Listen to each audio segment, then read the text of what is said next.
नमः संस्कृतप्रियेभ्यः दर्शकेभ्यः। अद्य वार्तावल्याः साक्षात्काराङ्कनक्रमे कश्चन विशिष्टः अतिथिः अस्मत् समक्षम् उपस्थितः अस्ति। असौ निवेशक्षेत्रविशेषज्ञः, प्रबन्धनपटुः, अभियान्त्रिकी विशेषज्ञः, सहैव संस्कृतलेखकः अपि अस्ति।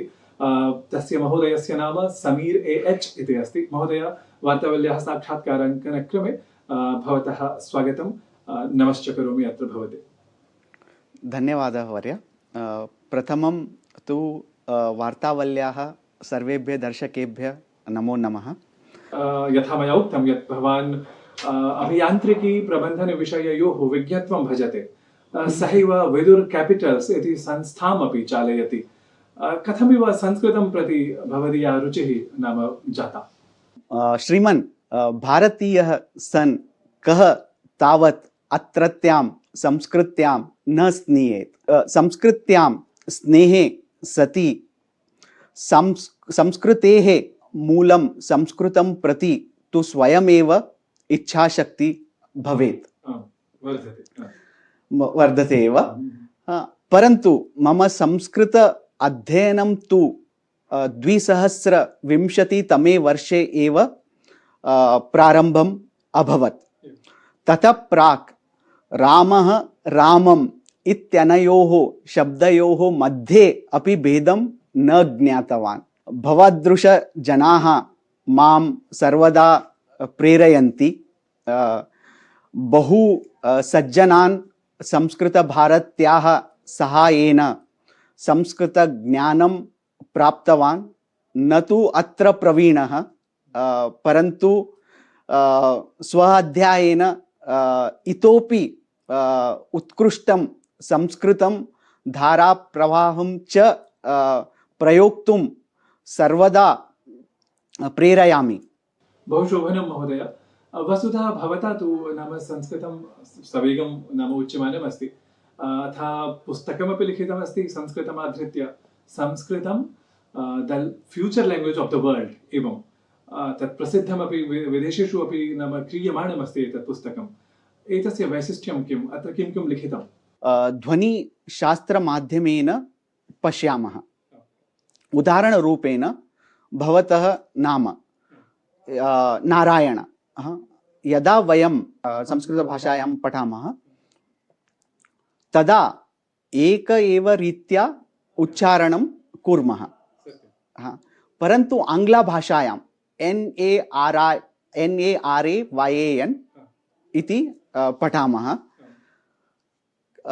बहुविध उच्चारणानि सन्ति, यथा नारायण, नारायण, नारायण, नारायण।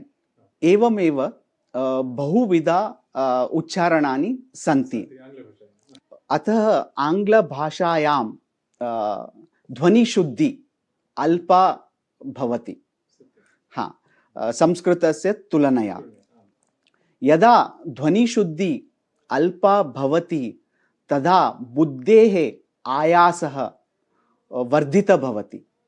यदा बुद्धेः आयासः वर्धितः भवति तदा जनानां बुद्धिकार्यक्षमता, मेंटल एफिशिएंसी आङ्ग्लभाषायां न्यूना भवति।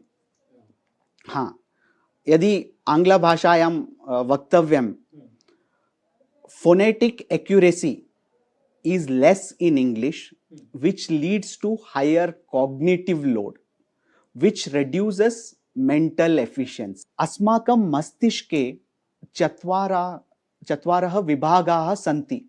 आङ्ग्लभाषायां लोब्स् इति उच्यते। Frontal lobe, parietal lobe, occipital lobe, temporal lobes इति।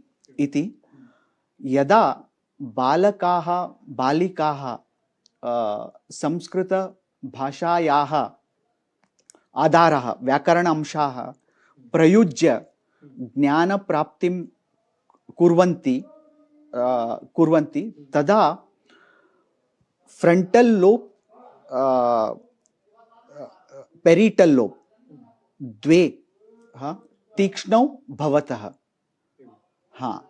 तत्कारणेन तेषां स्टेम नाम सैन्स् टेक्नालजी इंजीनियरिंग मैथमेटिक्स इति नैपुण्यानि वर्धन्ते। तथापि नाम संस्कृतं future language of the world एवं तथा वर्णितमस्ति। तर्हि इतोपि नाम वैशिष्ट्यम् एतस्य पुस्तकस्य यदि अस्मदीयाः दर्शकाः ज्ञातुं यदि इच्छेयुः तर्हि एतद्विषये पुनरपि किमपि अत्यन्तं विशिष्टं किमपि प्रतिपादयति भवान्? पुस्तके आङ्ग्लभाषायाः तुलनया संस्कृतभाषा एव ज्ञानं स्थापयितुं प्राप्तुम् उत्तमभाषा इति शोधेन लिखितम् अस्ति। जगति यत्र यत्र जनाः आङ्ग्लभाषया पठन्तः वा कार्याणि कुर्वन्तः सन्ति ते सर्वे यदि संस्कृतभाषया तानि कार्याणि करिष्यन्ति चेत् विश्वं जनाः अपि इतोपि उत्तमाः भविष्यन्ति। अतः संस्कृतभाषा एव जगतः प्रथमभाषा भवितुम् अर्हति इति पुस्तकस्य विषयम्। एवं मुख्यः एतदेव। नाम यथा भवता विचारितम् एव स्यात्, भवद्दिशा संस्कृतं कथं लोकप्रियत्वम् इतोपि अधिकं भजेत? प्रप्रथमे जननायकाः सार्वजनिकप्रतिष्ठितयुताः च कदापि भाषणादिकं संस्कृतभाषया एव दद्युः। प्रथमं।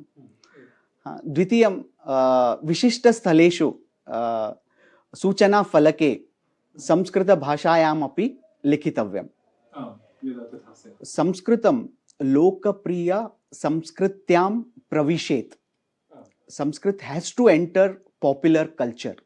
उदाहरणरूपेण IPL भारतस्य अत्यधिक लोकप्रिय क्रीडा घटना भवति, वार्षिका घटना।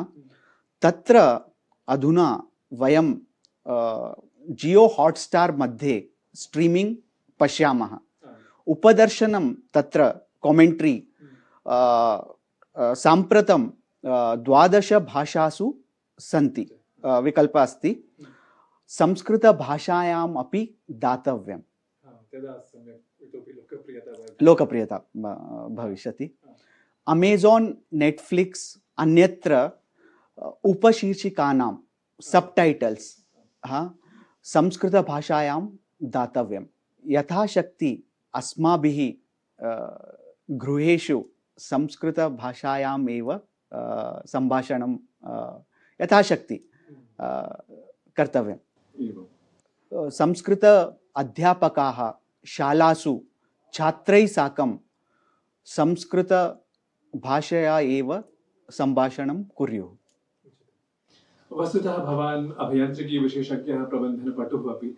नाम तयोः क्षेत्रयोः येपि विशेषज्ञाः भवन्ति, छात्राः वा नाम तेन नाम ताभ्यां सम्बद्धाः येपि भवन्ति, ते श्रीमद्भगवद्गीतया नाम अत्यन्तं प्रभाविताः भवन्ति। तस्मिन् विषये अहं नाम पृच्छन् अस्मि यत् कः श्लोकः भवते नाम अधिकं रोचते? मत्कर्म कृन् मत्परमो मद्भक्त संगवर्जित निर्वैर सर्वभूतेषु यः स मामेति पाण्डव। किमर्थम् एषः एव श्लोकः भवदर्थं नाम सर्वोत्कृष्टः? I personally think this shloka in many ways summarizes the entire Bhagavad Gita. Mat karma kran. Do everything that you do as a service to me. Mat karma kran mat paramo. Always know that God is the supreme. Mat paramo. Mad bhakta. Always be my devotee. Sangha varjita. Do everything with detachment. Nirvaira. Hate no one. Sarva bhuteshu.